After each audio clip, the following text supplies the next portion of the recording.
দুয়ারে মহাপ্রসাদ। শুক্রবার সকাল থেকেই দীঘার জগন্নাথ ধামের মহাপ্রসাদ পৌঁছে যাচ্ছে সাধারণ মানুষের কাছে। পূর্ব বর্ধমানের বিভিন্ন এলাকায় রেশন ডিলাররা দুয়ারে রেশন প্রকল্পের মাধ্যমে প্যাকেটে মহাপ্রসাদ বিতরণ করছেন। প্রতিটি প্যাকেটে আছে একটি করে গজা, প্যাড়া ও ধামের খোয়া ক্ষীরের প্রসাদ।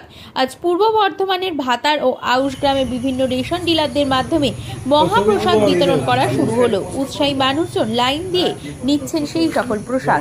মুখ্যমন্ত্রী সম্পূর্ণ পুরীর ধাঁচে দীঘাতে জগন্নাথ দেবের মন্দির প্রতিষ্ঠা করেন এবং সেখানে জাঁকজমকপূর্ণভাবেই প্রতিদিন পূজা অর্চনা ভোগ বিতরণ হয়।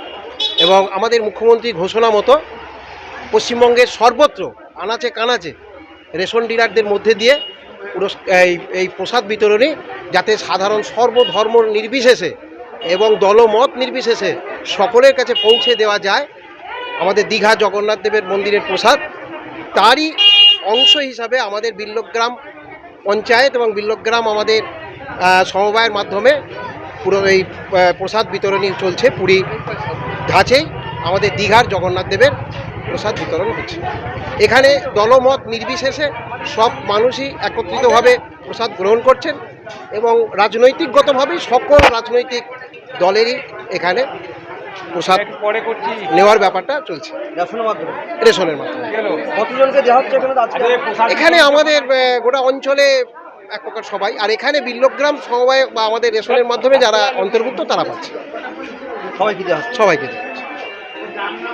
এইটা ভাবতে পেরেছিলেন যে একটা একটা দীঘা একটা অনেক কিলোমিটার আছে সেখান থেকে যে প্রসাদ পাবো গ্রামের মধ্যে দিয়ে?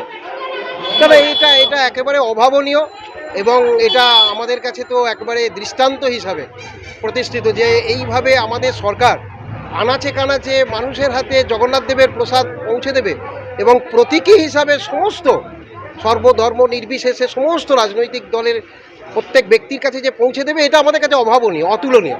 প্রসাদটা আমাদের পুরী যেতে হচ্ছে না বা দীঘায় যেতে হচ্ছে না, রথকে সামনে রেখে আমরা জগন্নাথ দেবের প্রসাদ আমাদের বাড়িতে বসেই আমাদের এলাকা থেকেই আমরা পেয়ে যাচ্ছি।